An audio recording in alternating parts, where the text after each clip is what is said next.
Assalamualaikum warahmatullahi wabarakatuh. Terima kasih. Jadi hari ini kita sudah masuk ke roundtable diskusi seri kelima. Jadi roundtable discussion adalah sebuah program kerjasama dari Prodi S3 Sosiologi Universitas Hasanuddin dengan Tribun Timur. Tema kita hari ini adalah politik pemilu Sulsel sesengit pemilihan umum nasional. Narasumber kita hari ini adalah Bapak Profesor Dr. Firdaus. Beliau merupakan guru besar yang baru-baru saja mendapatkan guru besarnya di kampus Universitas Islam Negeri Alauddin. Terima kasih. Selamat Prof. Ya, makasih. Atas gelar barunya. Ya, jadi ada sebuah anekdot ketika di dalam proses perpolitikan semakin tinggi sebuah tensi strategi yang digunakan oleh tim, maka itu juga akan membuat semakin tinggi potensi destruktif yang hadir dari proses pemilu atau perpolitikan tersebut. Nah, hari ini kita bakalan membahas bagaimana sih kemudian perpolitikan yang ada di tingkat daerah, apakah ini kemudian sama begitu atau bahkan lebih sengit daripada yang ada di skala nasional. Tanpa membuang waktu, kita mengefisienkan saja. Jadi saya persilakan langsung kepada Prof. Firdaus untuk memberikan sebuah tanggapan dan pandangan-pandangannya. Silakan Prof. Oke, terima kasih. Assalamualaikum warahmatullahi wabarakatuh.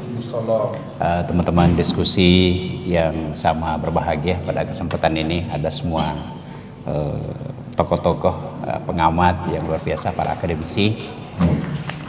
Judul kita, tema kita sebuah pertanyaan. Apakah Pilkada Sulsel 2024 sesengit dengan pemilu legislatif? Jadi ini menyandingkan antara pemilihan legislatif dan pemilihan eksekutif. Kalau jawabannya saya kira sama sengitnya, meskipun polanya beda. Bahkan bisa lebih sengit lagi pemilihan kepala daerah. Karena apa? Karena ini banyak daerah dengan pendatang baru. Jadi hampir tidak ada incumbent. Makassar misalnya, lalu kemudian ada Maros, ada Goa, ada Wajo, hampir semua daerah, ada sejumlah daerah yang pemilihan langsung itu boleh dikatakan pendatang baru dan cukup banyak yang akan maju. Nah, itu di gubernur juga lebih. Jadi rata-rata yang dari wali kota, bupati itu naik kelas karena juga di prodenya sudah selesai. Sebut misalnya Pak Dani. Pak Dani itu akan nanti maju pilgub. Lalu kemudian ada Pak Adnan, ada Ibu Indah, ada Pak Taufan Pawe, ada Ibu Fatma, dan banyak nanti akan ada lagi pendatang-pendatang baru. Mungkin juga ada nanti yang buang handuk sebelum mendaftar di KPU. Tetapi kalau melihat fenomenanya ini sudah sangat sengit dalam pengertian positif ya. Ini kan ini wilayah kontestasi. Kalau tidak salah untuk maju gubernur itu di KPU itu 17 kursi ya Pak ya, 17 kursi untuk bisa maju. Dan ada partai yang sampai di situ. Nasdem itu luar biasa. Bisa mengalahkan Golkar, bisa mengalahkan Gerindra. Nasdem itu bisa mengusung sendiri kalau secara administratif KPU. Tapi sebenarnya kalau dari segi secara politik, hitungan politik berat itu. Kalau mengusung sendiri, maju sendiri dengan kursi yang cukup, itu kalau menjadi musuh bersama repot. Nah, Jadi pasti Nasdem itu sebagai pemenang pemilu, dia sudah mendapat kursi DPR provinsi. Lalu kemudian ini pernah ada undangan diskusi Nasdem mendengar. Saya sampaikan itu bahwa sangat elok itu kalau bisa menyandingkan ketua DPR dan gubernur. Nah, itu logis, tetapi harus juga dihitung dari kekuatan Nasdem, siapa figur yang akan didorong. Nah, kalau di Pilgub ini ada sebenarnya boleh dibilang incumbent, yaitu Pak Andi Sudirman Sulaiman, dan itu punya peluang untuk maju. Persoalannya adalah, nah ini persoalan banyak tokoh itu tidak memiliki partai atau bukan kadar partai. Dan Pilpres juga ada seperti itu. Pak Anies misalnya sekarang mau menjadi oposisi atau mau maju di Pilgub, Pilkada, itu sulit karena tidak punya partai. Mau mengatakan diri oposisi sulit. Di Sulsel ada juga sejumlah tokoh politik kita seperti itu. Sebut misalnya Pak Dhani. Pak Dhani segi popularitas, elektabilitas kuat. Hanya persoalannya untuk maju Pilgub itu lewat mana? Nah, ini pernah Demokrat, kemudian PDIP, kalau nggak salah di Gerindra itu. Nah, sekarang harus punya cantolan partai. Bahkan sebagai tokoh politik itu bisa merangkul sejumlah partai. Jadi persoalannya adalah memang di pertama pendaftaran di KPU untuk mendapatkan 17 kursi minimal untuk mendorong maju Pilgub. Ya, siapa yang bisa melakukan itu? Pak Dhani bukan ketua partai. Lalu kemudian Sudirman Sulaiman, popularitas, elektabilitas, apalagi waktu sama Pak Prof. Nurdin Abdullah itu kuat sekali. Tetapi selama beliau anggaplah 5 tahun ya, setengahnya wakil, setengahnya lagi gubernur. Tetapi sayang beliau tidak melakukan investasi politik dengan masuk di partai. Seharusnya itu menjelang setelah selesai Pilgub mestinya masuk di Gerindra misalnya atau di partai tertentu supaya beliau ini bisa diusung oleh partainya. Sekarang kan menawarkan diri ke Gerindra, ke Nasdem, ke partai-partai lain. Jadi Pak Dhani begitu, Pak Sudirman Sulaiman seperti itu. Nah, yang menarik adalah Bu Fatmah. Nah, Bu Fatmah ini karena kalau nggak salah dari aturan KPU, caleg yang terpilih, baru terpilih, bukan incumbent yang terpilih lagi, itu bisa calon. Karena belum dilantik, jadi tidak ada kata mengundurkan diri, itu menurut Ketua KPU. Nah, jadi Bu Fatmah ini bisa maju karena nanti pelantikan 1 Oktober. Nah, sementara proses sudah berjalan gitu. Nah, jadi Ibu Fatmah RMS itu bisa maju karena dia punya kursi. Cuma pertanyaannya berani nggak di 01? Sepertinya dia kadang-kadang 02. Kenapa kita menyebut itu? Karena pasang juga baliho. Pasti itu ada ada dasarnya. Ya. Cuma apakah dia di 01? Sepertinya bukan. Padahal sebenarnya kalau mau powerful, maju aja 01. Keren itu perempuan. Ya, dia kan sudah di kota, kemudian maju.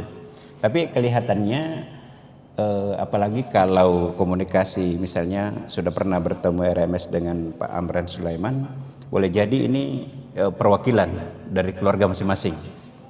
Ada Sudirman Sulaiman 01, 02-nya Ibu Fatmah. Itu masih di atas kertas. Itu boleh bisa saja itu terjadi karena kedua-duanya masif. Dan ada lagi misalnya Indah. Gitu. Ada Pak Adnan. Pak Adnan ini belum banyak muncul. Yang banyak muncul sekarang adalah Sudirman Sulaiman, Fatmah, lalu kemudian ada Ibu Indah, Pak Ilham lebih awal lagi, itu masif sosialisasi. Tetapi nanti banyak muncul lagi. Pak Topan Pawe ini apakah maju atau tidak? Nurdin Halid maju atau tidak? Nah, ada lagi misalnya yang ini menjadi semakin sengit. Itu karena di partai ada tokoh yang tidak punya partai atau dia hanya kader di partai, jadi dia bukan pemegang rinci. Ada juga orang di partai tetapi berkontestasi dulu di internal, yaitu Golkar. Ada di situ Pak Ilham, ada Pak Taufan Pawe, ada Pak Adnan, Ibu Indah juga ya. Itu harus berkontestasi dulu, dan masing-masing membiayai survei. Siapa survei tertinggi, nah itu yang nanti di DPP. Terakhir, ini diskusi pengawal saja, pemantik saja. Tidak bisa dipungkiri itu Pak Rahmat, DPP. Jadi kadangkala konstelasi di bawah ini sudah lebih kuat. Nah, lalu kemudian bisa berpasangan dengan ini, sudah lobby-lobby. Arus bawah sudah ada arah dukungan, anggaplah sudah punya basis. Tapi begitu DPP keluarkan rekomendasi, ya itu yang harus jalan. Nah ini, jadi kalau saya melihat poin pertama, seorang kandidat itu berbasis partai, itu satu. Lalu kemudian selain dia berbasis partai, juga harus bagus hubungannya ke DPP. Ada ketua partai seperti Pak Taufan Pawe, tetapi sepertinya belum terlalu harmonis dengan Pak Nurdin Halid yang DPP. Itu, ini mestinya kan sudah selesai. Jadi mestinya Pak Taufan Pawe sebagai ketua partai sudah aman di DPP. Nah, sementara ada juga figur yang ada partainya tetapi belum banyak muncul. Mungkin di Gerindra misalnya ada Pak siapa namanya yang Gerindra? Pak Iwan Aras. Itu juga. Dan paling akhir, ini nanti Pilgub bagaimana dari DPP, kemudian Pilgub dan Pilkada, bagaimana tarikannya ini. Jadi misalnya bisa pegang di sini partai, pegang di sini, tapi bantu saya di sana. Jadi mungkin cantulannya gubernur, tetapi juga pegang beberapa daerah. Jadi misalnya Golkar boleh saya kasih kursi di kabupaten ini, tetapi barterannya kabupaten lain, bantu saya di situ. Jadi disinilah sengitnya, karena ini pilkada. Kalau pilpres kemarin pemilihan legislatif itu karena ada pilpres. Jadi sebenarnya justru konsentrasi. Pileg itu banyak sekali.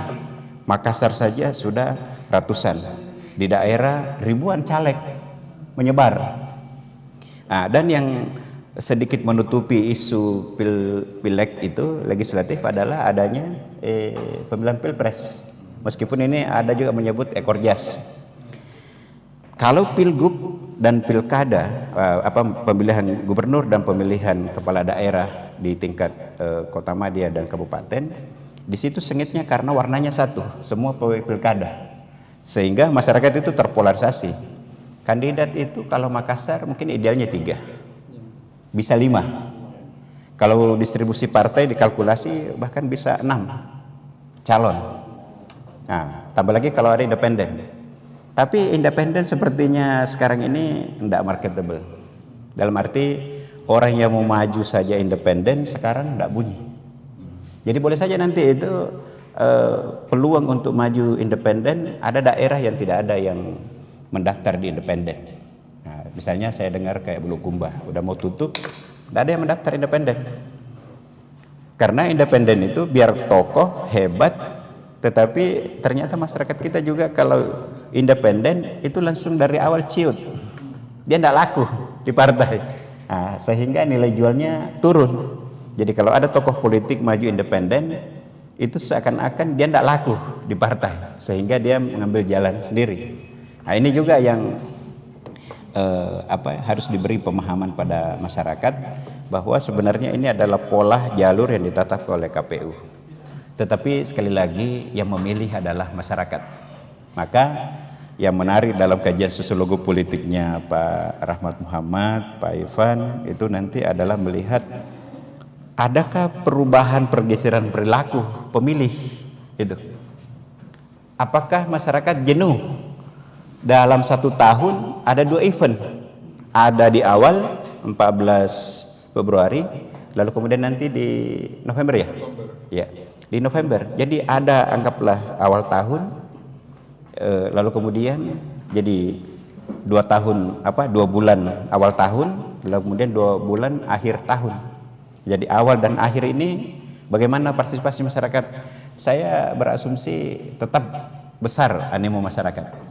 Cuma pertanyaannya, apa yang menjadi motivasi masyarakat memilih? Nah, bahkan ada masyarakat yang suka sekali pilkada itu. Saya kira itu antara diskusi kita. Terima kasih. Assalamualaikum warahmatullahi wabarakatuh. Ya, terima kasih kepada Prof. Firdaus yang telah memberikan pemaparan mengenai seberapa sengit ke depan politik tingkat Sulawesi Selatan ini. Ada beberapa poin yang dicatat penting, tapi untuk lebih membuat roundtable diskusi ini menjadi lebih cair, mungkin bisa langsung kita Diputar. ya, tanggapan. Kita putar. Ya, silakan Pak Hidayah. Ini aja. Tidak bagus itu kan. Baik.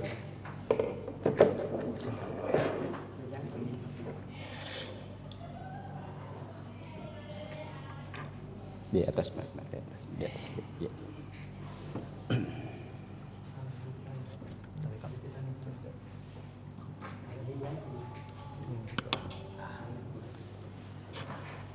Terima kasih. Assalamualaikum warahmatullahi wabarakatuh. Waalaikumsalam warahmatullahi wabarakatuh. Saya langsung saja, saya kira apa yang disampaikan oleh Prof. Firdaus itu saya sepakat dan menarik bahwa beliau mengatakan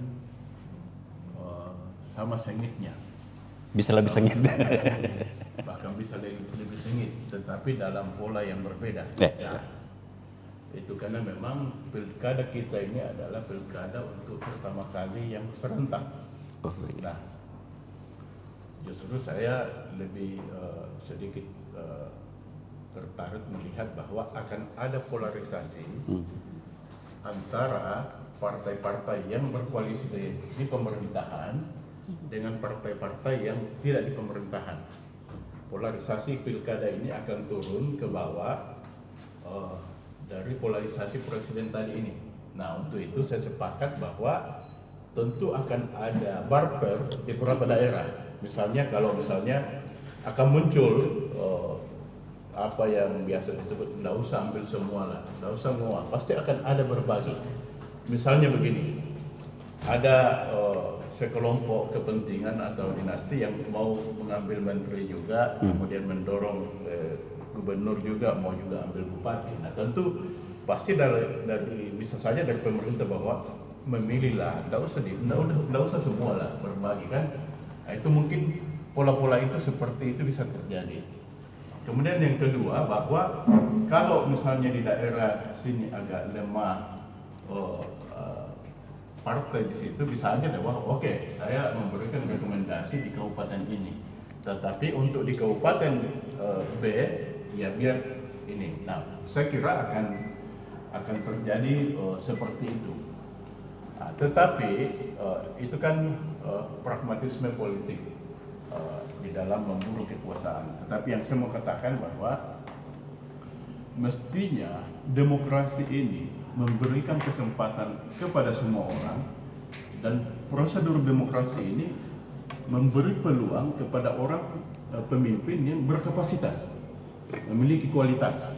Tetapi karena pragmatisme politik yang sedemikian rupa, sehingga ngeri membayangkan, karena sudah ada pemilihan yang lalu di mana cenderung orang bertaruh karena persoalan logistik, persoalan isi tas lah yang banyak dikatakan.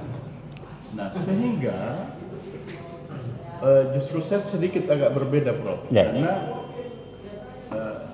di dalam kepala masyarakat itu saat ini cenderung melihat bahwa partai politik sedikit agak salah arah, karena lebih cenderung melihat kandidat ini dikapitalisasi. Nah, kandidat ini cenderung dikapitalisasi, sehingga ada kandidat yang nanti kemudian merasa mestinya biaya kampanye yang dia lakukan itu ada belanja partai dengan syarat-syarat macam-macam, sehingga dia merasa kalau saya bisa independen, kenapa tidak? Nah, itu.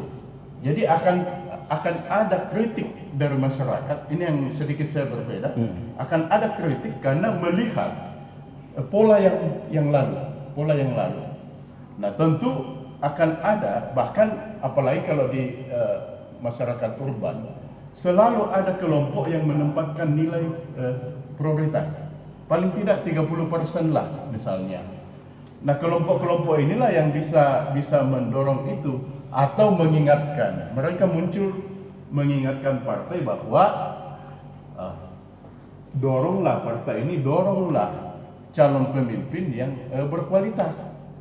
Jangan cuman karena itu. Nah, sehingga kita betul-betul yang berkepentingan, rakyat yang berkepentingan di situ ada kebanggaan di dalam ikut berpartisipasi dalam demokrasi. Karena kalau tidak akan muncul pesimisme bahwa yang ngapain ikut memilih dengan kualitas pemimpin yang begini, toh juga tidak berpengaruh ke kita.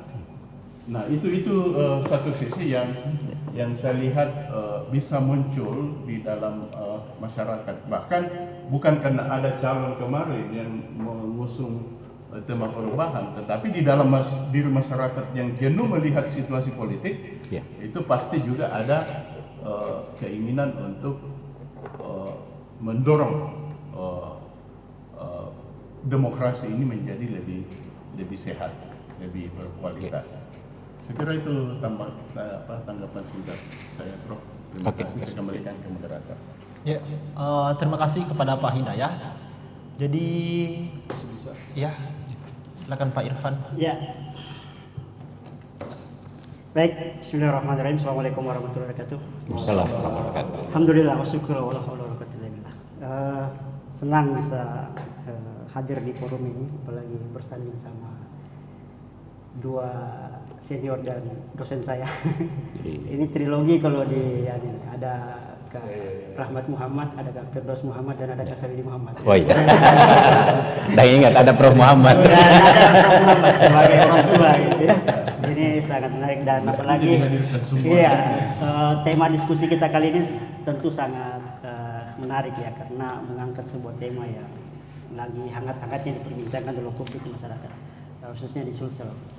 Pilkada Sulsel 2004 akan kesesengit pemilu kada atau pemilu legislatif, dan ini ya kita tidak ragukan lagi kalau Tribun mencari sebuah diksi pasti menyala. Iya, Dan menyala. bagi saya ketika menyandingkan antara pemilu legislatif dan pemilu kada atau pemilihan gubernur dan pemilihan kepala daerah, ini tentu lebih sengit gitu ya, lebih menyala kata orang-orang yang di medsos itu ya, menyala abangku. Ya, ini lebih menyala karena ya kalau di pemilu atau pemilu legislatif mungkin kontestasinya sangat longgar gitu ya, dan banyak gitu. Kemudian polarisasinya juga mungkin agak sedikit longgar, dan akses kepentingan antara pemilik suara atau masyarakat itu kalau pilpres atau legislatif, khususnya DPR RI atau DPD itu masyarakat, misalnya kita di Sulsel ini tidak terlalu memusingkan. Faktanya kalau kita ke daerah pada saat pemilu, kalau kita membawa calon-calon legislatif provinsi, DPR RI itu agak masih bisa masuk gitu. Kayaknya punya pengalaman tim saya. Kayaknya suara tim sukses ini. Beda Suara tim sukses. ketika dia caleg kabupaten kota gitu, itu lebih aneh. Jadi kalau saya sih ini lebih sengit ya pemilu kada dan daripada itu. Karena tadi kalau di pilgub atau pemilu kada kontestasinya lebih sedikit. Sejarah pilgub kita di Sulsel ini paling banyak kontestasinya itu 4 pasang. Dan itu dulu di zaman almarhum Rudianto Sapa ya. Kemudian ada KNH Kak Ilham Sahrul dan lain sebagainya ya. Itu pernah terjadi. Tetapi yang paling banyak itu 3. Dan ini juga menguntungkan kalau 3, kalau head to head ini bisa polarisasinya bisa lebih kencang ya. Sampai di keluarga itu Pak kalau ini juga ya memang bahkan ada suami istri yang baku bombe. Suami istri yang baku bombe karena ya kontestasinya bisa head to head, dan ini bisa semua. Nah, saya tidak masuk pada figur ya, saya lebih pada bagaimana sih kontestasi politik di pemilu kada ini. Ada dua pertarungan yang pertarungan antara logika dengan logistik. Iya. Untuk mencapai sebuah efek elektoral. Ini penting untuk kita. Bagaimana pertarungan antara idealisme atau logika dengan logistik. Ya, kalau kita hitung-hitung dan pengalaman sebelumnya, ya kalau kandidat untuk kontestasi pilgub itu mungkin 300 sampai 600 miliar. 800 sampai Iya. 1 triliun. Ya sekarang mungkin gitu ya. Ya dulu itu gitu ya.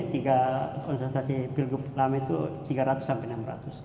Konon terakhir di pilgub baru-baru ini atau Provinsi Dulu itu 600 miliar gitu ya.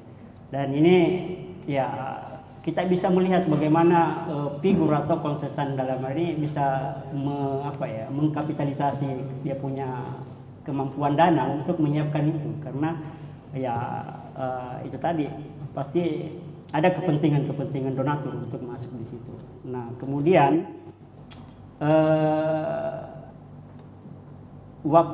rentang waktu 5 tahun bagi seorang gubernur dalam mengelola itu bukan waktu yang cukup panjang untuk bagaimana kemudian menerapkan atau mengimplementasikan visi misi yang dia. Pasti di situ banyak. Tahun pertama, tahun kedua mungkin dia konsolidasi kapital, konsolidasi jaringan dan tim sel. Mungkin ya tahun ketiga atau tahun keempat itu sudah mulai terganggu lagi untuk suksesi berikutnya. Opok kita apa tidak? Ini menjadi sebuah tantangan juga. Nah, terkait dengan korelasi antara pemilu legislatif dan pilpres dengan pilgub, saya pikir konstelasi ini bisa berubah. Kalau kadang saya mengatakan bahwa mungkin itu ada pengaruhnya nanti ke pilgub. Kalau saya sih ini bisa berubah, konstelasi ini bisa berubah karena kita paham ya, only permanent interest. Oh ya, ya, bahwa kepentingan itu lebih permanen ketimbang yang lain-lain. Ya buktinya sekarang kasat kusut kandidat pilgub sekarang ini ya bagaimana Gerindra bisa mendekati Golkar, Gerindra mendekati Nasdem dan lain sebagainya ya. Sehingga memang menarik, sehingga ya bagi saya memang polarisasi itu sangat kuat. Nanti kita bisa lihat ya bagaimana pertarungan para elit-elit politik kita di Sulsel ini dalam menghadapi kontestasi politik yang sudah mulai sangat menyala di bulan-bulan terakhir ini ya, apalagi sudah masuk apalagi. Ya, saya pikir mungkin itu saja sebagai sebuah tambahan yang bisa saya sampaikan. Assalamualaikum warahmatullahi wabarakatuh. Waalaikumsalam warahmatullahi wabarakatuh. Ya, jadi terima kasih kepada Pak Irfan. Sedikit meresum tanggapan dari Pak Hidayat dan bahwa intensitas politik 2024 Sulsel ini itu bisa saja lebih sengit ke depannya. Dan polarisasinya adalah di antara partai yang ada di dalam pemerintahan dengan yang ada di luar pemerintahan begitu.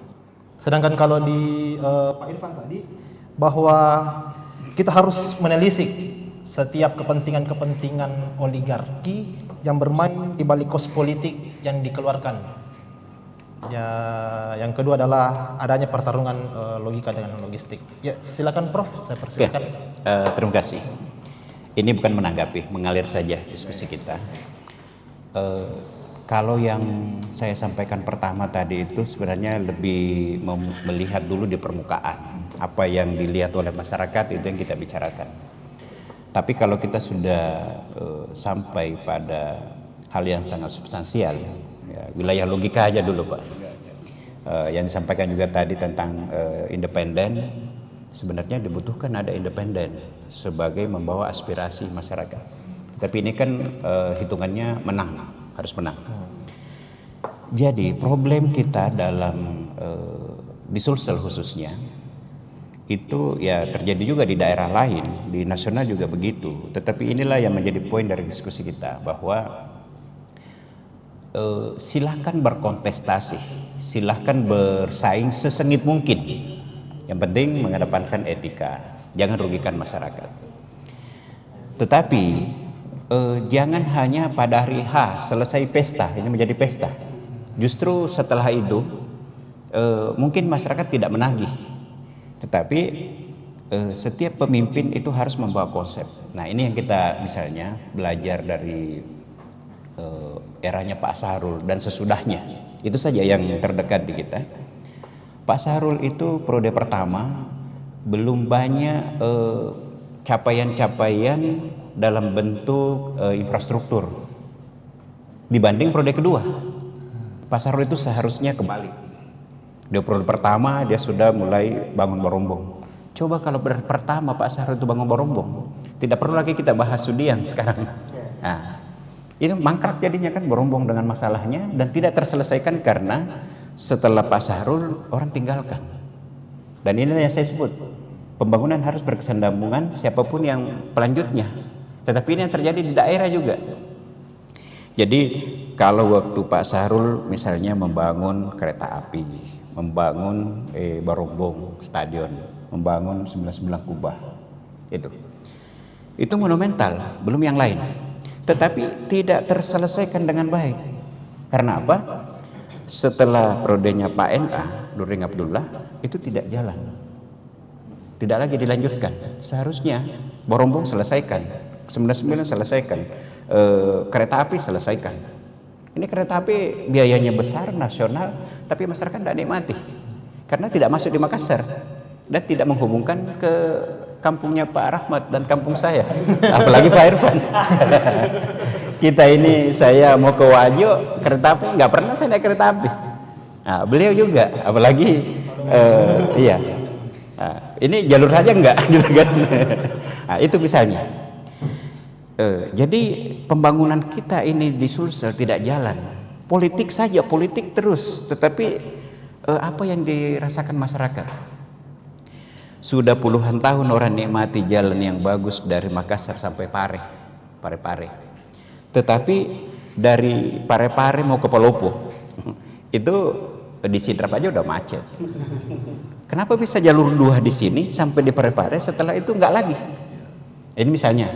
Sementara akses masyarakat itu sampai ke, bisa lewat sampai ke antar provinsi. Nah ini, jadi politisi kita itu hanya berpikir bagaimana menang, tetapi apa legasinya? Nah, sebenarnya Pak Nurdin Abdullah juga punya impian besar, mau bikin kayak Twin Tower gitu di CPI. Udah jalan, tapi begitu beliau berhenti juga. Nah, pembangunan Stadion Matuangi beliau sudah ratakan, lalu kemudian baru dirancang, selesai gitu. Jadi akhirnya meninggalkan bengkale-bengkale. Yang lebih problem lagi karena Pak Nurdin Abdullah berpaket dengan Sudirman Sulaiman. Kenapa ketika Sudirman Sulaiman bikin konsep yang beda dengan Pak Nurdin Abdullah, padahal satu paket maju? Ini artinya apa? Konsep calon pemimpin kita di Sulsel belum punya agenda. Termasuk kritik kita terhadap Pak Dhani. Pak Dhani dulu ketika kampanye, yang dikampanyekan ini. Tapi begitu berjalan pemerintahannya, justru melahirkan ide-ide baru. Masih untung saja Pak Dhani itu karena dia arsitek, bisa membangun hal yang dirasakan manfaatnya oleh masyarakat. Tetapi kalau kita lihat dari konsep ketika janji-janji politik 2008 ya? 2010. Yang periode pertamanya Pak Dhani, itu apa yang dikonsepkan dengan apa yang dijalankan beda. Padahal seharusnya konsep ketika kita kampanye itu yang kemudian menjadi RPJMD apa ya? Itu seharusnya. Nah, jadi poin dari diskusi kita sekarang adalah pilkada pasti berjalan sengit, kontestasi berjalan, figur bermunculan. Nah, yang sekarang kita stressing, siapa yang benar-benar mau membangun Sulsel, punya konsep membangun Sulsel. Apa yang dibutuhkan masyarakat? Akses jalan, itu yang paling penting Pak, karena mempengaruhi perekonomian masyarakat. Siapa yang punya konsep membangun jalan?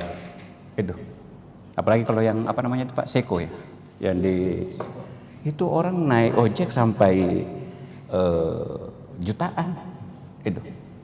Nah, akses yang dibangun selama ini ternyata juga tidak gol, tidak terselesaikan. Jadi pembangunan tidak berjalan dengan baik. Nah, belum lagi misalnya tambang. kita punya tambang tapi tidak terkelola dengan baik. Dalam arti tambang ini memberi manfaat pada masyarakat setempat. Jangan heran sekarang ada banjir di mana-mana. Daerah ini banjir, daerah itu banjir. Karena apa? Alam ini sudah dirusak, ngapa begitu? Lalu kemudian tidak ada penguatan. Bagaimana penguatan terhadap pembangunan supaya apa penyebab banjir? Jadi bisa nanti politisi juga yang terlibat tambang, kemudian politisi juga memberi bantuan yang kemudian di brand. Padahal sebenarnya di balik musibah itu mungkin ada efek dari kebijakan pemerintah, para pengusaha tambang yang kemudian dampaknya ke masyarakat. Masyarakat kemudian hanya mendapatkan bantuan kemanusiaan yang temporal, hanya mie misalkan. Sebenarnya siapa yang merusak alam ini? Karena pembangunan tidak terplan dengan baik. Apalagi kalau Sulsel lain konsepnya, provinsi lain, di daerah lain. Jadi saya kira kita sekarang stressing, bukan hanya bagaimana memenangkan. Ini pasti ada semua nanti calon. Lalu kemudian apa konsepnya? Mungkin inilah kita kontribusi kita mengingatkan bahwa siapapun yang memimpin Sulsel, siapapun memimpin kabupaten kota, itu harus punya plan untuk membangun masyarakat, bukan hanya 5 tahun. Bukan hanya 5 tahun, kemudian terpilih lagi menjadi 10 tahun. Setelah 10 tahun, bangun apa? Ini. Kemudian yang terakhir, sebagai pemantik kedua, tentang logistik tadi. Kita itu berpikir, kalau Anda kemarin pileg maju, habis berapa? Lalu kemudian mau maju pilgub lagi, siapkan berapa? Kalau di total berapa habis? Itu. KPU mengajukan anggaran ke Pemprov itu 387 M dengan estimasi 6 paslon. Berarti itu hanya biaya pesta penyelenggara. Menyiapkan aspek ini itu 300 M. Kalau kandidat mau menang dengan dana seperti itu belum. Kalau kita hitung-hitungan. Jadi ya mungkin 2 kali Pak ya. Jadi anggaplah minimal dana yang disiapkan itu 500 M kalau gubernur. Ya, kalau misalnya itu minimal dengan logika dari KPU sebagai penyelenggara. Artinya kalau KPU itu sudah hitung-hitungan. KPU kan hanya menghitung debat, KPU menghitung aspek-aspek yang lebih instrumental. Tapi ini kalau mau menang, ya seharusnya 2 kali lipat. Jadi setidaknya 300 01, 200 02. Ya itu misalnya. Itu minimal. Kalau mau lebih safety, 1 triliun. Nah pertanyaannya uangnya dari mana? Dan akan dikemanakan? Nah ini yang paling penting, dikemanakan ini. Di mana belanja politik yang paling mahal? Pertama di partai. 1 kursi dihargai berapa, Pak Irfan? Itu. Iya. Per kursi, 1 kursi itu berapa harga kursi? Itu bisa M. 1 kursi 1 M bisa saja. Itu. Sementara butuh 17 kursi. 17 kursi koalisi berapa partai? Untuk koalisi harga kursi bisa saja semakin sedikit kursinya justru bisa lebih mahal karena menjadi penentu. Misalnya kan 15 kursi dapat, butuh lagi 2. Nah, maka 2 ini bisa 2 kali lipat harganya. Jadi partai yang suaranya kecil, kursinya sedikit, bisa saja nanti jumlah kursinya, harga kursinya lebih mahal. Inilah yang membebani dari segi logistik. Jadi logika, bisa saja ada calon pemimpin yang sudah punya konsep yang sangat bagus, tapi tidak bisa maju Pak. Lewat independen, peluang terpilihnya kecil. Gitu. Nah, sementara kadangkala logistik kuat, logika lemah. Nah itu. Dan bayangkan Pak, kalau logika lemah seorang pemimpin, ibaratnya memberi kepercayaan kepada orang yang tidak mampu, ya maka tunggu kehancurannya. Artinya apa yang diharapkan masyarakat dari pemimpin yang tidak kompeten? Maka sekarang ini kita mendorong bahwa harus ada pemimpin yang berkompeten. Kalau bahasa Pak Irfan tadi logika, tingkat kompetensi kecerdasannya, kemudian logistik. Kita berharap logistik ini sesuai dengan kebutuhan saja, bukan untuk mahar, bukan untuk money politik. Tapi itu bisakah itu berjalan dengan mengabaikan aspek itu tadi, money politik, apalagi mahar politik dan semacamnya. Gitu. Inilah tantangan kita. Tapi Pak Rahmat, kalau saya poinnya adalah pada kesempatan ini kita pertegas ke masyarakat bahwa mari kita berkontestasi, mari kita berpartisipasi, tetapi pilihlah pemimpin yang punya konsep. Dia mau apakan ini Sulsel. Dan kita pemimpin yang hebat bukan pemimpin yang berbeda dengan pemimpin sebelumnya. Kalau Pak Rahmat sebelumnya dekan, lalu kemudian saya dekan pengganti, saya harus mengubah semua kebijakan-kebijakannya, lalu kemudian saya bikin baru. Maka kacaulah perkuliahan itu, akademik. Karena beda konsep. Saya ingin melebihi beliau. Apa yang legasi beliau saya hapus semua, lalu kemudian saya bikin konsep baru, mulai dari nol. Nah, sementara perkuliahan akademik itu berjalan berkesinambungan. Sebenarnya itu sudah siap, regulasinya sudah ada semua. Jadi kalau berpikirnya Pak Rahmat Muhammad menjadi dekan, kemudian saya gantikan dan saya menggunakan pola yang berbeda dengan beliau, itu nanti repot di masih mahasiswa yang menjadi sarjana. Nah, logika yang sama adalah gubernur sebelumnya punya konsep seperti ini, sudah jalan. Lalu kemudian penggantinya membuat konsep baru. Pada seharusnya kan dari Pak Sarul dipelajari apa dari Pak Sarul. Saya kira Pak Nurdin paham apa yang dilakukan oleh Pak Sarul, karena beliau adalah bupati yang sejalan dengan Pak Sarul. Kalau rapat-rapat pasti kan dia paham bahwa apa yang dilakukan Pak Sarul. Seharusnya Pak Nurdin itu mengadopsi, mengamankan pembangunan dari Pak Sarul. Lalu kemudian Pak Sudirman Sulaiman, karena dia satu paket dengan NA, seharusnya memahami apa yang dijalankan oleh Pak NA. Jadi sekalipun Pak NA sudah tidak ada, eksekutornya dia seharusnya menjalankan apa yang dibikin oleh Pak NA. Nah, begitu juga PJ. PJ ini harus memahami apa yang sudah menjadi kebijakan Pak Sarul, Pak Nurdin Abdullah, kemudian Sudirman Sulaiman, kemudian Pak Bahtiar, Pak PJ. Karena ini beda-beda, siapa yang korban? Masyarakat. Kita dalam hitungan 5 tahun terakhir berubah sekali itu dinamika pembangunan Sulsel. Kenapa? Pola pikir, visi dan eksekusi dari pemimpin kita itu yang bersoal. Jadi kita tidak hanya mencari pemimpin, pasti itu Pak ada nanti terpilih. Tetapi bisakah kita akademisi ini menagih apa konsep Anda, visi Anda, lalu kemudian nanti akan kami tagih siapa yang punya konsep untuk membangun Sulsel ke depan. Termasuk tadi kalau dia menguasai provinsi, partai ini menitip di kabupaten ini, kemudian kabupaten lain, tetapi bangun ini, bangun itu. Jangan parsial. Apalagi kalau partai bupati berbeda dengan partai gubernur. Begitu nanti mau duduk, kepentingan partainya beda-beda. Tidak jalan pembangunan. Saya kira itu Pak, makasih. Ya. Terima kasih Prof. Jadi dari pemaparan Prof. Firdaus tadi memaparkan bahwa bagaimana diskontinuitas pembangunan ini terjadi itu karena bisa saja ada perbedaan kepentingan-kepentingan yang berbeda di tingkat elit.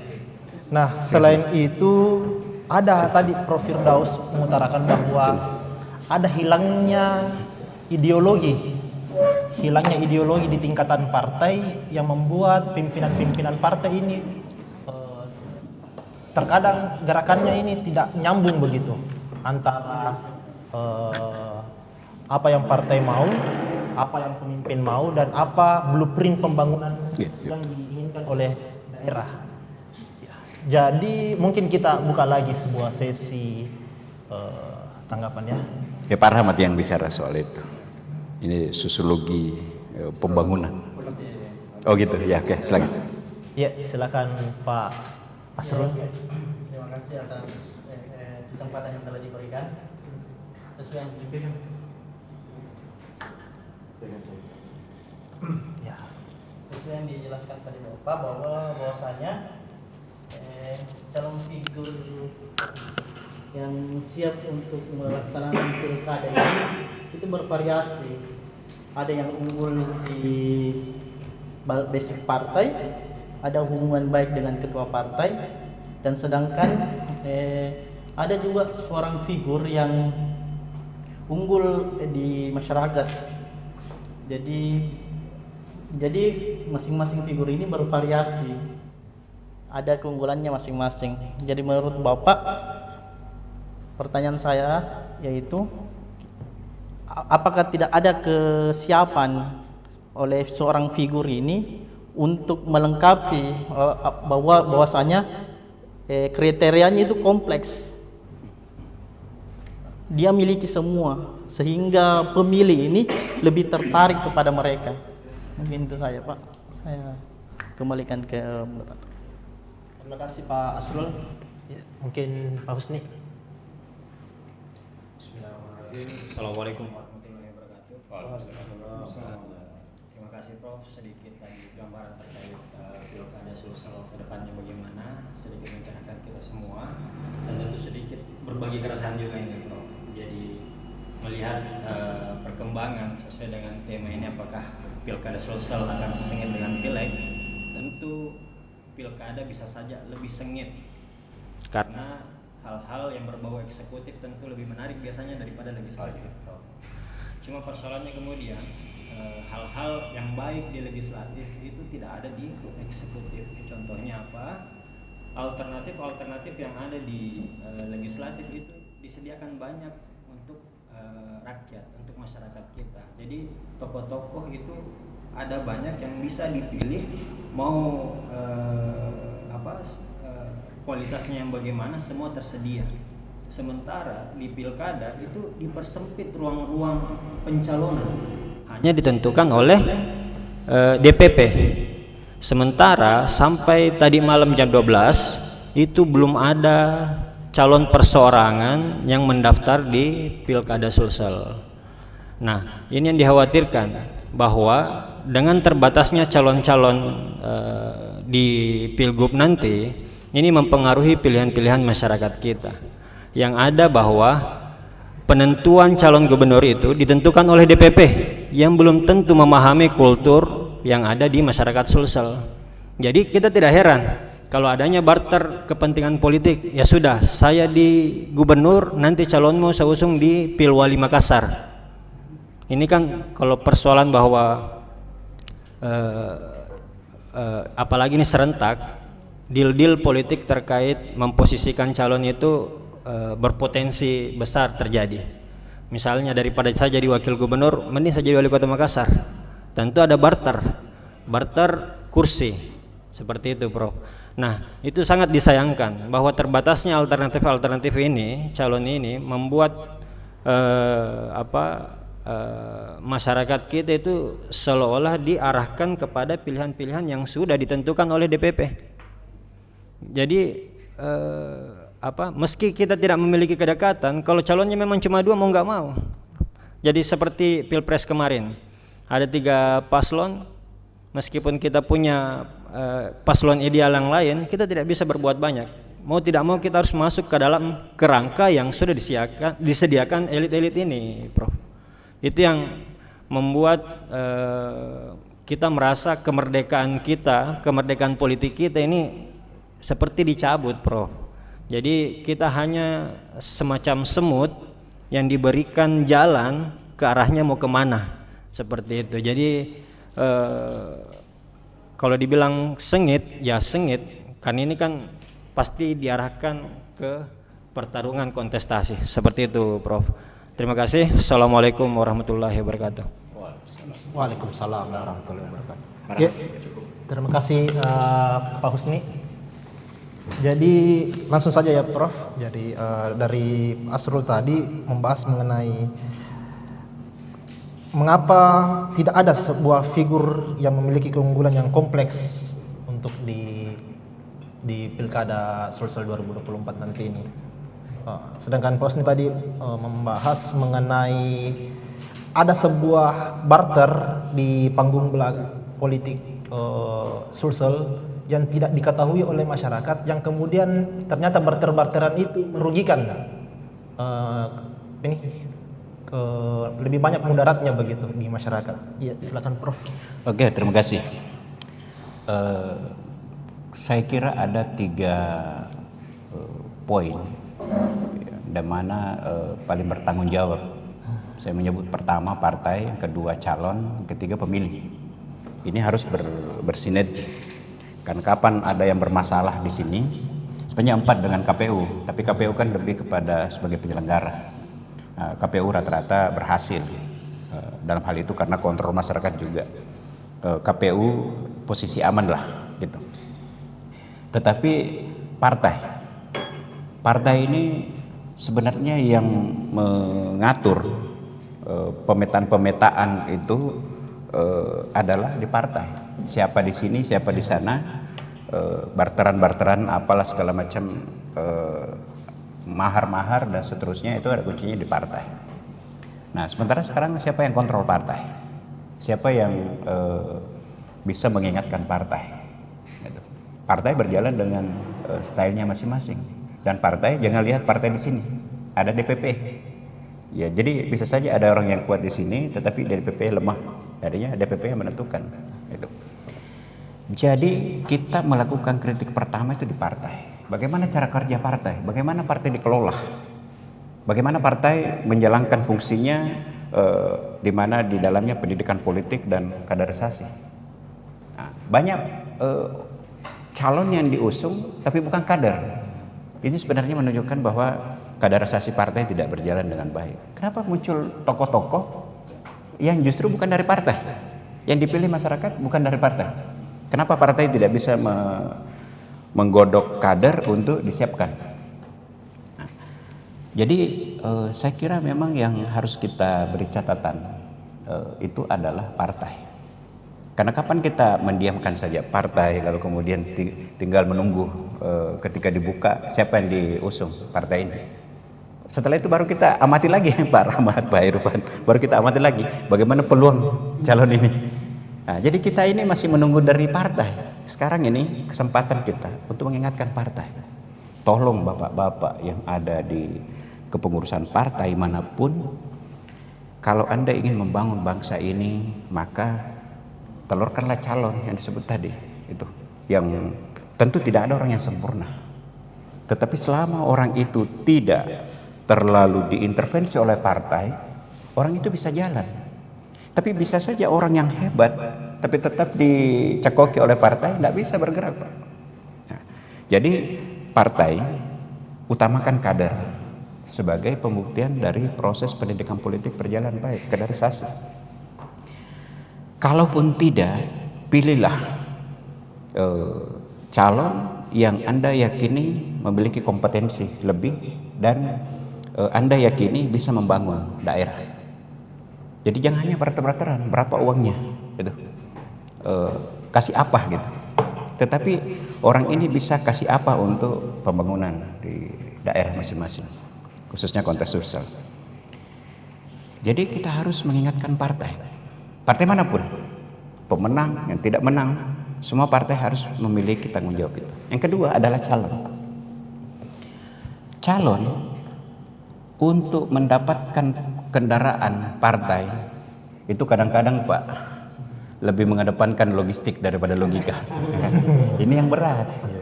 Kadang-kadang orang cerdas itu ada di mana? Ada di Unhas, ada di UIN, ada di kampus-kampus, di UMI, UNM. Ini kita sehari-hari bicara politik. Pak Rahmat bicara mengajarkan politik dari semester dari S1, S2, S3 yang kita ajarkan politik, ya kan? Tetapi kita tidak bisa mengambil peran. Jangankan itu Pak Irfan, kita menjadi tim sukses saja nggak bisa. Nah, sekarang calon, kita juga membutuhkan orang-orang yang ketika Anda berani memasang baliho, itu sudah ada mindset Anda tentang membangun kota, membangun kabupaten, membangun provinsi. Gitu. Jadi kalau baru mau membangun brand, ini kita bertanya ini siapa? Ini mau maju wali kota, ini mau maju gubernur. Yang harus ada itu adalah begitu Anda tampilkan foto, langsung ada trust dari masyarakat. Wah, cocok ini. Ini orang hebat ini. Orang inilah yang bisa membangun sukses. Sebenarnya ada ruang diberikan untuk orang-orang cerdas tadi yang lemah di apa tadi? Logistik. Itu independen. Tapi nggak laku ya, Bapak tadi sebut. Sudah ditentukan waktunya, nggak ada masuk, Pak. Kenapa? Orang mikir independen. Karena nilai jualnya rendah. Itu. Nah, sementara biasanya maju independen orang yang tidak kuat untuk melakukan kontestasi di internal partai, terlalu berat. Itu. Karena kadang-kadang calon itu yang lebih berat adalah lolos di partai dibanding dengan di lapangan. Gitu. Nah, jadi sekarang ini bagaimana kita masyarakat, termasuk masyarakat kampus, bisa mengidentifikasi siapa orang yang bisa kita usung. Kita bunyikan siapa calon, supaya kita kalau bisa kita ini melobi partai, pilih misalnya prof ini, pilih tokoh ini, pilih yang ini. Karena kadang-kala kalau yang itu tadi Anda sebutkan, kita dipilihkan dulu, baru kemudian disuruh pilih. Nah, Pak Rahmat bicara dengan demokrasi dan demokratisasi, partisipasi yang tinggi. Tapi kita masalahnya disuruh pilih. Nomor 1 enggak seret, nomor 2 enggak seret, nomor 3 enggak seret. Itu. Kita dipilihkan dulu oleh partai.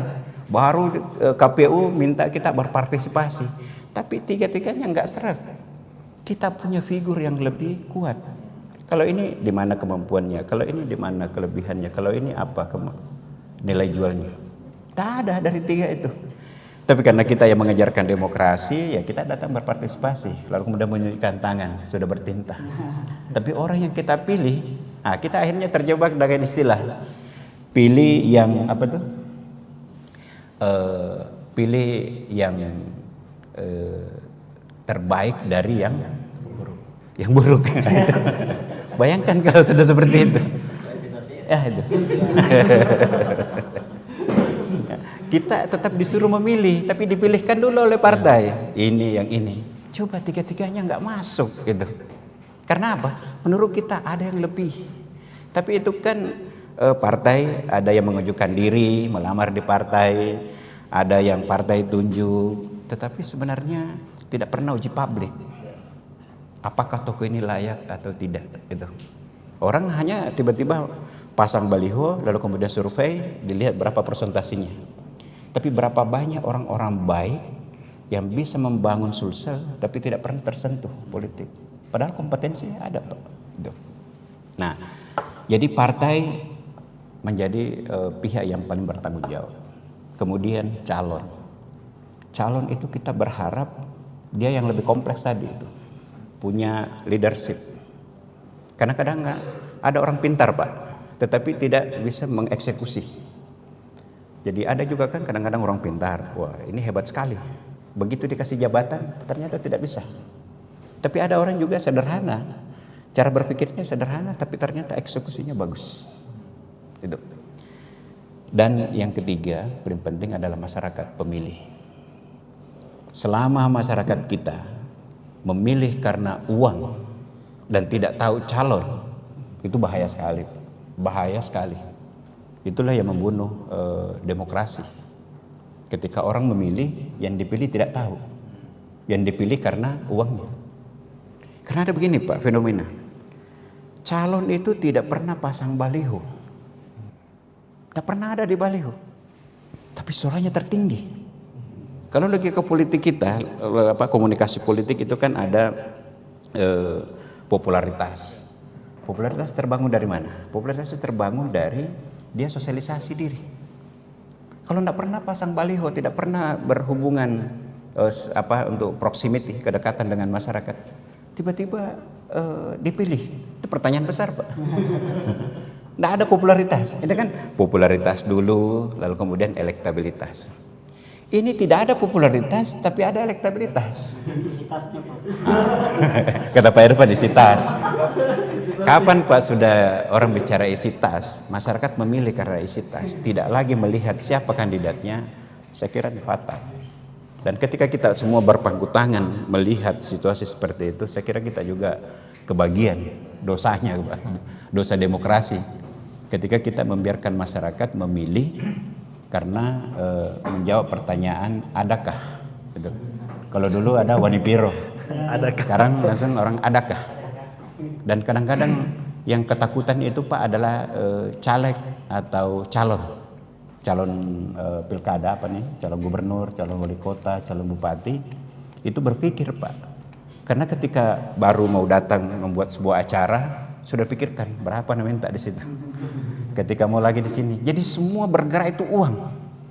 Jadi begitu datang uang, berapa uang nak kasih, berapa uang.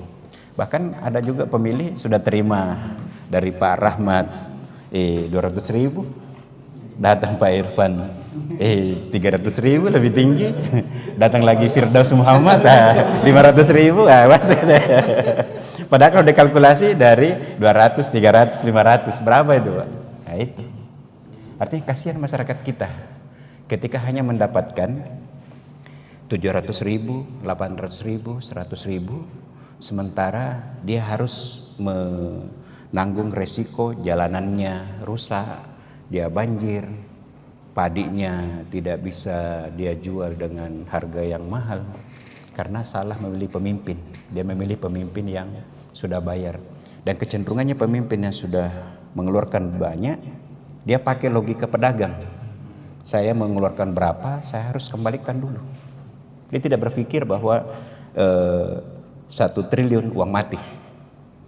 Jadi itu hanya uang sampai saya duduk dilantik. Setelah itu berapa gaji bupati, wali kota, gubernur. Hanya gaji saya saja saya pakai kemudian. Tapi ternyata mengeluarkan uang banyak tetap kaya. Nah itu kan pertanyaan. Nah, jadi saya kira kita ini karena nuansa akademik, kita lebih banyak melakukan kritik-kritik, tapi kita mengharapkan ada hal positif yang diterima masyarakat dari diskusi kita ini. Ini adalah lebih kepada suara hati, perpaduan antara logika, rasio dan rasa Pak. Tidak logistik kita. Kita ini adalah rasio dan rasa.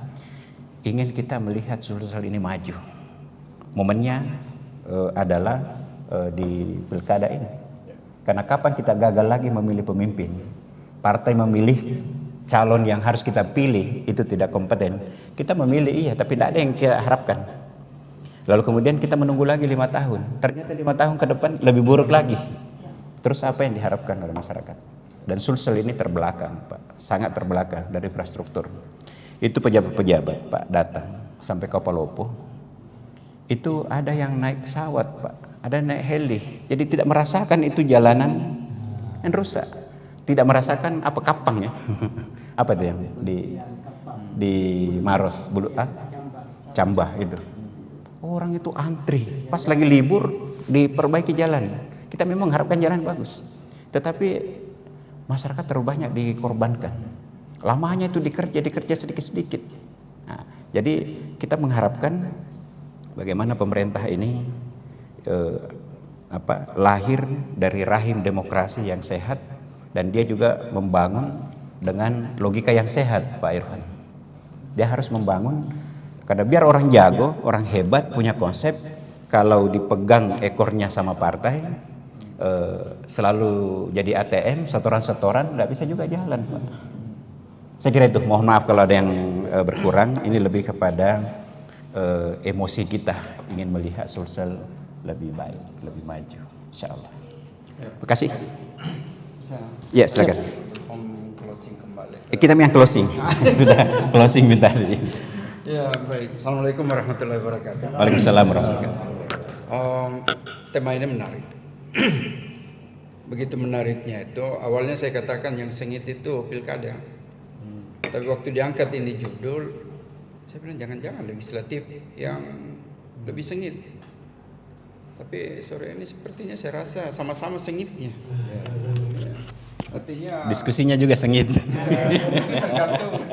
Ini tergantung dari narasumber mengajak kita, karena beliau komunikasi politik yang memahami betul bagaimana. Karena di sosiologi politik itu Prof kan setidaknya ini ada adik-adik di sini yang lagi belajar itu bagaimana rekrutmen, bagaimana partisipasi, bagaimana akhirnya tiba pada kondisi bagaimana mengedukasi.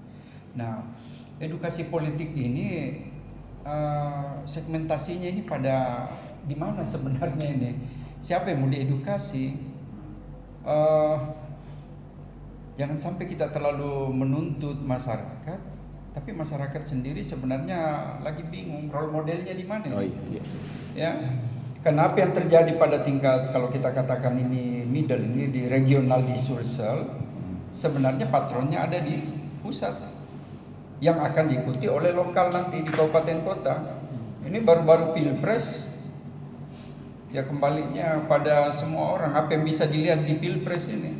Ya, kalau tadi ada istilah apa mendapatkan yang terbaik dari yang terburuk, jangan sampai berlaku juga di situ. Kemudian karena dalam kondisi tertentu orang yang berkontestasi ini Prof ya, apa istilahnya, ada juga kan dinyatakan itu lebih baik menang curang daripada kalah terhormat. Iya. Bagaimana itu Prof? Nah maksudnya karena kalau menang curang gampang diperbaiki, tapi kalau dalam posisi kalah motor hormat setengah mati lagi, karena ada sistem yang karena itu kembali kalau dulu itu boleh dikata gampang sekali kita mencari tokoh, begitu gampangnya itu di masa kalau ada yang katakan siapa tokoh diidolakan gampang disebut. Kalau sekarang ya siapapun kalau ditanya siapa diidolakan lama dipikir itu. Ya, sebegitu susahnya ini kemungkinan ada anak yang tidak mengidolakan lagi orang tuanya. Enggak, itu diambil contoh di ini saja dulu di keluarga inti.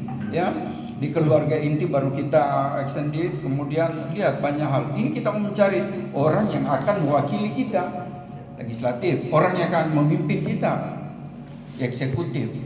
Nah biasa sekali terjadi kita pasrah saja. Sudahlah, karena memang dia wali kotanya kita, ya kita ikut saja. Kita tonji yang pilih, kita tonji yang enggak, biasa ada yang paradoks. Jadi sehingga tadi kalau dikatakan ini tanding-tandingan ini kayaknya memang orang sewa-sewa di sekarang ini. Bahasa warung kopi. Oke, sewa-sewa. Siapa kamu? Ini nanti siapa kamu? Biasa orang yang dia pilih, yang dia calonkan, kita ketawain. Kita ketawain itu tidak mungkin. Dari beberapa indikator dia tidak layak memimpin. Terpilih. Tidak ada jadi memang uang keluar, tapi menang sewa ki. Minimal dia bilang, kau yang bayar kopi. Ya kan? Nah, padahal ini kan sebenarnya kalau mau dirancang dari awal, setuju tadi dengan Prof ya, edukasi itu masif. Kalau edukasi itu masuk, maka awarenessnya kita ini kita sadar betul. Hati-hati kita memilih. Jangan sampai kita salah pilih pemimpin yang ini. Pemimpin juga hati-hati menjadi pemimpin karena dituntut terus itu. Ada ayatnya itu kan Ustaz, saya tidak terlalu Ustaz Irfan yang tahu itu. Pelukung rakyat. Iya. Artinya tidak bisa kita enggak, karena ada juga kata ini, Prof. Ya kita karena sebagian ustaz di sini. Biasa kalau terpilih baru dia katakan inilah amanah. Enggak, Pak. Yang maaf, saya awam ya, Prof. Dan takdir. Amanah itu sepengetahuan saya itu kita tenang-tenang, kita diam-diam. Prof, kalau bukan kita yang jadi gubernur, tidak ada itu. Prof Firdaus bilang itu kudu dicari dulu yang lain. Tidak ada uangku ini, tidak Prof, gampang gitu. Karena ini tidak ada uang di sini, tidak ada logistik. Karena kita tahu betul Prof ini figur yang tepat untuk memimpin kita semua. Kita butuh pengayoman. Di antara banyak teman, kita mau mati kalau bukan Prof. Kalau itu sudah begitu berproses, terpilih, baru Prof katakan inilah amanah. Makro kapan? Nah, tapi sebaliknya yang kalau misalnya kita praktekkan, saya Rahmat, kemudian pasang ini, pilihlah saya ini kena lagi ayat Prof. Apa ayatnya itu kurang lebih jangkau pameran apa itu? Apa itu Ustaz? Artinya kan begini, tidak diharapkan sebenarnya itu dalam agama kita untuk mempublish kita punya. Tapi kalau tidak begitu untuk kondisi sekarang, siapa juga yang mau kenal? Karena masuk lagi sosialisasi. Jadi ada dilema-dilema tertentu. Nah ini semua uang. Begitu ada spanduk kemudian ini, tunggu dulu ada lagi biaya pasangnya. Begitu dipasang tunggu dulu ada maintenance yang dijaga. Karena kalau tidak ada itu dipasang ini lepas besok. Sebegitu rumit. Nah sekarang seperti kita di Sulsel ini, ya kita ini kalau saya anggap kita di dalam ruangan ini homogen Prof, karena kita akademisi semua Ya, saya sebenarnya berpikir sebelumnya itu mungkin baik kalau ada praktis yang kita undang supaya dia cerita juga. Karena kalau kita ini cerita satu perspektif saja yang ideal-ideal. Karena orang di parpol itu bilang enak saja dia akademisi, dia ngomong saja begitu, dia tidak alami. Padahal kalau kita mengusulkan ya, kalau untuk kondisi sekarang di gubernur ada yang perempuan, misalnya kalau kita mau lihat kan begini. Menu kalau kita masuk di warung kalau menu itu banyak pilihan ya, nanti tergantung selera ini. Kalau begitu selera ketemu, itulah demokratis karena berdasarkan pilihan.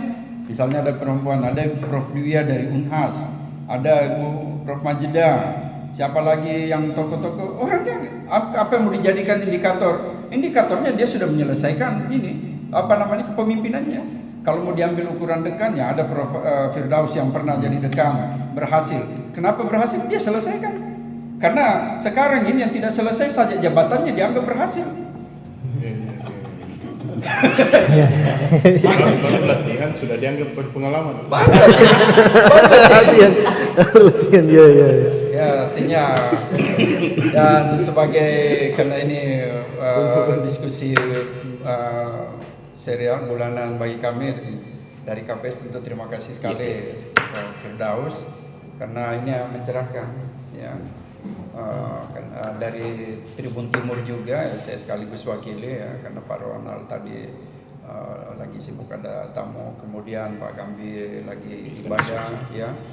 Tentu kita berharap semoga semua apa yang kita bicarakan ini ya setidaknya kita lewat bantuan media Tribun, catatan-catatan tadi ya bisa setidaknya mengedukasi itu setidaknya begini, mungkinkah memilih eksekutif lewat pilkada atau legislatif anggota dewan ini dengan ya bukan juga tidak ada biaya minim ya. Tadi sharing session di kampus itu salah satu narasumber dia sudah nyatakan tidak mungkin tidak ada uang, tidak mungkin tidak keluar uang, ngomong kosong gitu. Langsung semua orang hening cipta. Jadi bagaimana kita ini yang mau tapi tidak ada uang? Seolah-olah ya secara tidak seleksinya alami ya, bikin mundur itu. Kemudian lagi belum kalau itu misalnya mau dipercayakan sama partai, idealnya memang begitu tadi Prof. Kalau misalnya rekrutmen itu jalan, jangan diusung dari partai lain. Karena dulu kita itu kenal sekali alergi yang namanya kutu loncat. Sekarang ini kalau dia tidak jago kutu loncat, tidak laku. Tiba-tiba, ya bahkan ada lagi orang yang bukan musuhan, tidak didukung selama ini. Begitu karena kepentingannya dia langsung bilang dia owner di partai. Jadi logikanya kadang logika terbalik, tapi itu yang dibenarkan. Pembenarannya itu, di mana pembenarannya? Karena terpakai, terpilih. Orang kalau terpilih Pak enak ngomong. Kalau sudah menang, sudah seolah-olah semua yang disampaikan itu benar. Tapi ya inilah konsekuensi dari pemilihan-pemilihan yang butuh waktu untuk kita ya kembali lagi edukasi itu. Saya kira kurang lebih begitu, Prof. Ya. Saya kembalikan sama moderator. Oke, sebelum ditutup ya karena waktu. Ya. Jadi singkat saja. Menjawab pertanyaan dari tema yang dibuat Pak Rahmat kayaknya nih. Pilkada Sulsel 2024 akankah sesengit pemilu legislatif? Jawabannya sama sengitnya, polanya yang beda. Sengitnya itu karena partisipasi masyarakat dan calon. Jadi itu membuat sengit, calon banyak gitu. Lalu kemudian sudah memberani diri, calon bupati, calon wali kota, calon gubernur itu sudah ada. Itu dia yang klaim dirinya sebagai calon. Ya sesungguhnya belum ditetapkan oleh KPU. Tetapi masyarakat sudah melihat itu. Lalu kemudian partai juga menyiapkan itu. Jadi kandidat sudah sengit, nah, masyarakat nanti sebagai bagian dari itu juga akan berpartisipasi. Hanya saja poin dari diskusi kita ini, jangan sampai kita berakhir dengan membuat masyarakat gamang, bingung. Kalau begitu bagaimana? Nah, sekarang kita harus mengedukasi. Tadi itu, kita selalu warning partai. Saya berterima kasih ke salah satu partai, di Partai Nasdem, pemenang di Sulsel, itu membuat kegiatan Nasdem mendengar. Saya salah satu narasumber yang diundang. Ada Pak Ali dari Unhas, ada Pak Luhur dari Unismu, saya dari UIN. Kita itu benar-benar karena tanpa konsep kita bicara seperti ini di depan Pak Rusdi Massa dan Pak Rusdi Massa 3 jam tidak pernah meninggalkan tempat mendengar. Setidak-tidaknya apa yang menjadi undang-undang kita itu sampai partai. Dan itu berkelanjutan. Artinya sebenarnya partai itu juga ingin mendengar. Dia juga ingin membangun. Cuman memang kita harus bersinergi. Jadi ada titik optimisme di situ partai. Lalu kemudian calon. Calon ini sebenarnya kita sudah lihat kompetensinya. Pak Dhani misalnya, Pak Adnan misalnya, Ibu Indah, semua sudah punya. Yang kita harapkan adalah bagaimana partai memilihkan kita, calon yang nanti akan kita pilih dengan lebih mengedepankan pada kompetensi. Logika tadi. Nah, lalu kemudian calon, kita mengharapkan itu tadi. Jangan mau bersaing dengan pendahulunya. Ingin membangun, memulai dari nol. Kenapa tidak berkesinambungan saja? Jalan diperbaiki dulu, tuntaskan itu. Karena uang rakyat juga, anggarannya dari sama. Jadi kita ini sebenarnya membutuhkan kesinambungan pembangunan. Jadi sudahilah itu pencitraan yang kemudian merugikan masyarakat. Jadi pembangunan, selama pembangunan itu memang benar. Tapi kalau tidak, ya juga harus dihentikan. Jangan sampai kalau itu proyek gagal, lalu kemudian kita lanjutkan, merugikan masyarakat. Nah, makanya libatkanlah akademisi, tokoh-tokoh agama, tokoh masyarakat supaya membicarakan sebuah konsep pembangunan supaya berjalan ini sukses. Nah, begitu juga politisi nasional, kita juga mengetuk pintu kantor-kantor DPP bahwa jangan politik ini lebih untuk kepentingan politik saja, kalkulasi politik, tapi bangunlah daerah masing-masing. Kelihatannya pilkada, pilgub ini, pemilihan kepala daerah itu masih ada keberlanjutan dari polarisasi seperti disebutkan tadi nasional. Jadi ini partai ini pendukung, kemudian daerah ini. Nah, jadi mulailah ini terbangun juga koalisi-koalisi di pusat, misalnya PKB apakah masuk di koalisi, Nasdem masuk di koalisi, siapa calon menteri, berapa bagiannya, ini belum tuntas sampai Oktober. Sementara sekarang penetapan. Jadi sepertinya masih sandra-sandra dari pusat itu masih ada. Ini yang kita khawatirkan. Jangan sampai sandra polarisasi dari pusat yang kemudian berdampak terhadap keberlanjutan pembangunan di Sulsel. Itu yang kita wanti-wanti bahwa berikanlah keleluasan masyarakat untuk menentukan pemimpinnya, dan partai pilihkanlah kami, kita masyarakat ini calon pemimpin. Sesungguhnya Anda tahu siapa figur yang berkompeten, termasuk dari kampus. Contoh pemimpin yang sukses dari kampus kemudian membangun masyarakat, Pak Ahmad Amiruddin, kemudian Pak Radi Agani, itu berhasil Pak. Dari kampus berhasil, kemudian masyarakat berhasil karena dia sudah punya mindset. Cuma ruangnya yang berbeda, tetapi sebagai leader punya pengalaman, punya pemahaman dan pengalaman. Ini kita butuhkan di Sulsel. Dan ini sekali lagi kita ketuk kantor partai, DPP, DPW, DPC, supaya pilihkan kita calon pemimpin yang kompeten untuk menyelamatkan pembangunan yang mesejahterakan masyarakat.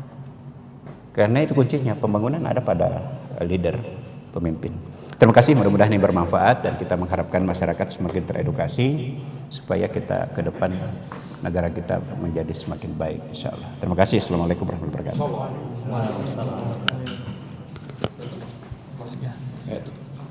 Terima kasih kepada Prof. Firdaus dan seluruh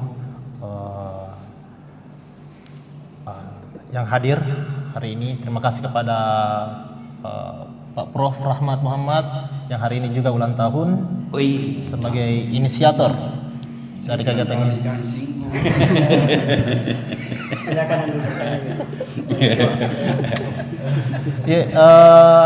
Kasih nota sama beliau. Apa yang menjadi poin-poin pembahasan tadi sudah semua disampaikan oleh Pak Prof. Firdaus, bahwa kedepannya kita harus mengetuk bagaimana agar partai politik ini melakukan perubahan di dalam dirinya sendiri untuk tapi juga harus ada tekanan dari pihak kampus. Ya, terima kasih kepada semuanya. Sudah. Ya, terima kasih. Wabillahi taufiq wal hidayah. Wassalamualaikum warahmatullahi wabarakatuh. Pak Prof mungkin mewakili teman-teman ini Departemen Sosiologi sampai S3 dia lagi ulang tahun hari ini. Untuk berkahnya majelis ini mungkin Ustaznya itu kayaknya